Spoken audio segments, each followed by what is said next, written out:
Hello दोस्तों, कैसे हैं आप सब। आई होप कि आप सब बहुत अच्छे होंगे। बनाया है कभी इतना परत वाला मटर का पराठा।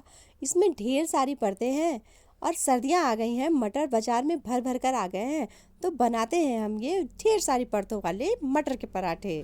तो शुरू करते हैं। इसके लिए मैंने लिया है 3 कप आटा। अगर आप के यहाँ लोग ज़्यादा हैं तो आप क्वांटिटी आटे की बढ़ा सकते हैं। इसके बाद लिया है मैंने अजवाइन। अजवाइन को हाथ से क्रश करके उसके बाद हम इसके अंदर डालेंगे। इसके बाद डाला है मैंने तेल। तेल की वजह से ये पराठा जो है बहुत ही कुरकुरा बनता है, इसलिए हम इसके अंदर तेल भी ऐड करेंगे। और उसके बाद हाथों से हम इसे अच्छी तरह से मिलाएंगे। इसके अंदर मैंने नमक वगैरह ऐड नहीं किया है, सिर्फ इसमें तेल और अजवाइन ही ऐड करेंगे। और उसके बाद अच्छी तरह से इसे मिलाते हुए एक सॉफ्ट डो बनाकर तैयार करेंगे। आटा जब तैयार हो जाएगा उसके बाद इस तरह हाथों से अच्छी तरह से हम मसल मसल कर इसे तैयार करेंगे। इससे हमारा आटा जो होता है बहुत ही सॉफ्ट होता है और पराठे बहुत ही कुरकुरे बनकर तैयार होते हैं।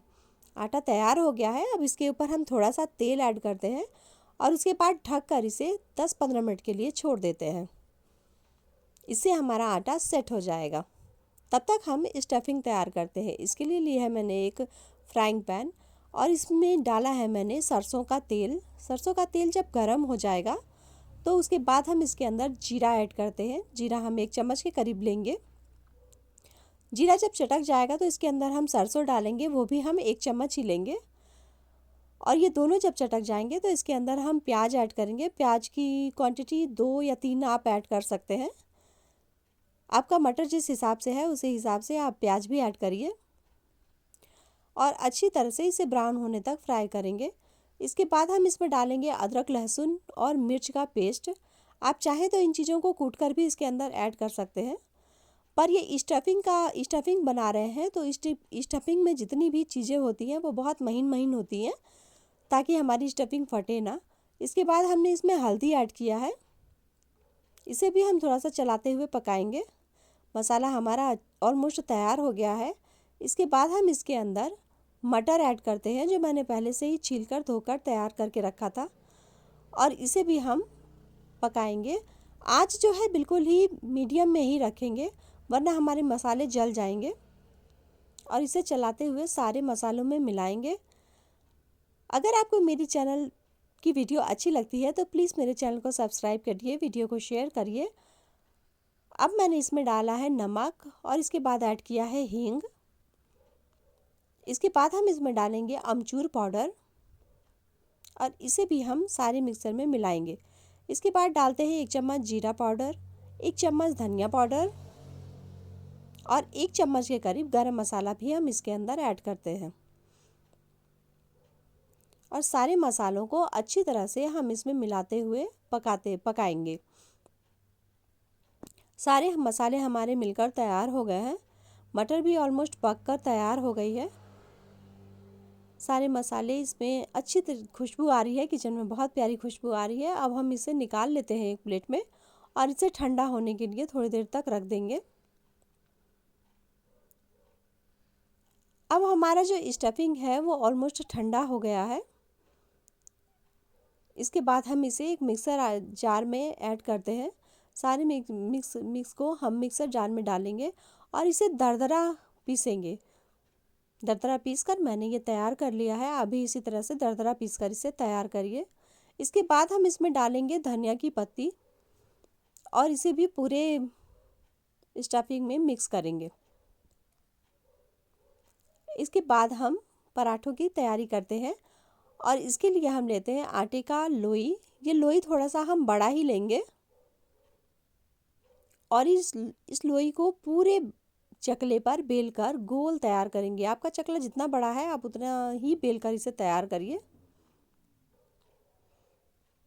अच्छी तरह से आटा लगा लगा कर इसे बेलेंगे हम।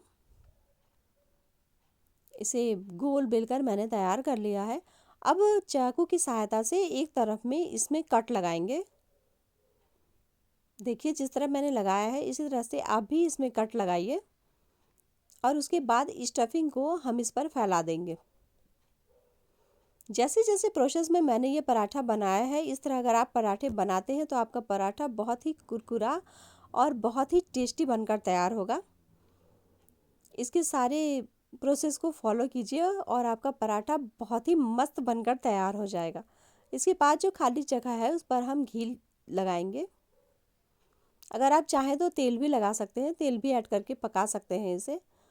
इसके बाद हम मोड़ देंगे इसे और फिर हम इसके ऊपर थोड़ा सा घी लगाएंगे और इसके बाद हम फिर से इसे मोड़ देंगे। ये 4 परतों में बनकर तैयार होने वाला पराठा है और फिर हम इसके ऊपर घी लगाकर फाइनली इसे ऊपर की परत पर चिपका देंगे। इसे अच्छी तरह से चिपका देंगे चारों तरफ से और उसके बाद हम इसे बेल कर तैयार करते हैं। इसी तरह से तिकोना ही हम बेल कर तैयार करेंगे। थोड़ा थोड़ा आटा हम इसके ऊपर डालेंगे, उसके बाद इसे हल्के हाथों से हम बेल कर तैयार करेंगे।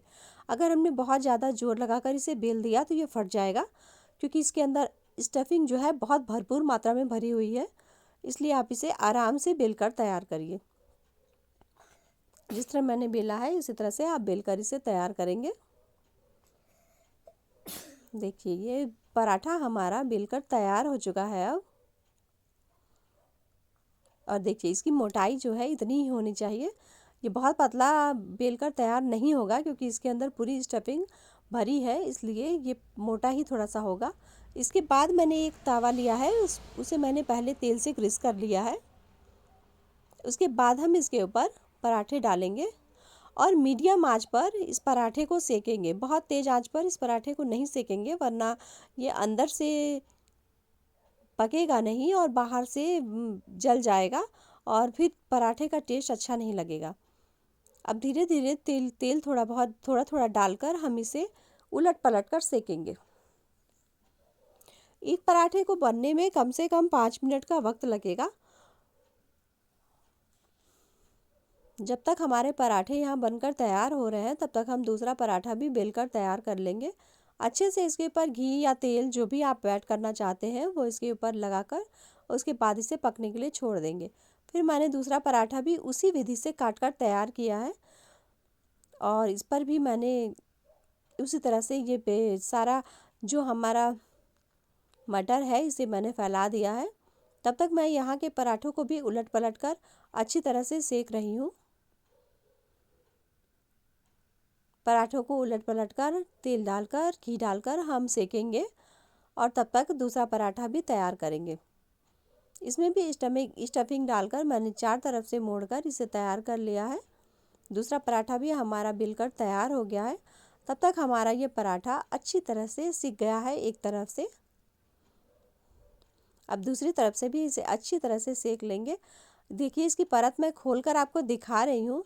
ये पूरा अंदर मटर से भरा हुआ है और इसका जो चारों परत है वो सारी खुल रही हैं। जैसे जैसे ये पकता जाएगा इसकी चारों परत खुलती जाएगी। इसे अच्छी तरह से घी तेल डालकर हम अच्छी तरह से सेक लेंगे और हमारा पराठा ऑलमोस्ट बनकर तैयार हो गया है। हमारा पराठा बहुत ही टेस्टी दिख रहा है और ये पराठा खाने में भी उतना ही टेस्टी होता है। देखिए हमारा पराठा बनकर तैयार हो गया है। ये खोलकर परत भी मैं दिखा रही हूँ कि 1 2 3 परतों में ये पराठा हमारा तैयार हुआ है। अब मैंने इसे निकाल लिया है प्लेट में। इसी तरह से दूसरा पराठा भी हम सेक कर तैयार करते हैं। तीसरा पराठा, चौथा पराठा, आपके घर में जितने भी सदस्य हैं आप उतना पराठा बनाकर तैयार करिए। ये पराठा बनाना भी आसान है और खाना तो बहुत ही आसान है। देखिए मैं खोल कर दिखाती हूँ। देखिए इसमें अंदर तो पूरी स्टफिंग भरी हुई है और परतें भी कितनी प्यारी हैं। अब ये पराठा खाने के लिए बिल्कुल भी रेडी है। गर्मा गर्म पराठा आप बनाइए, खाइए और अपने दोस्तों को, रिश्तेदारों को और अपने परिवार के सदस्यों को भी खिलाइए और बहुत ही वाहवाही पाइए ये पराठा। Good bye.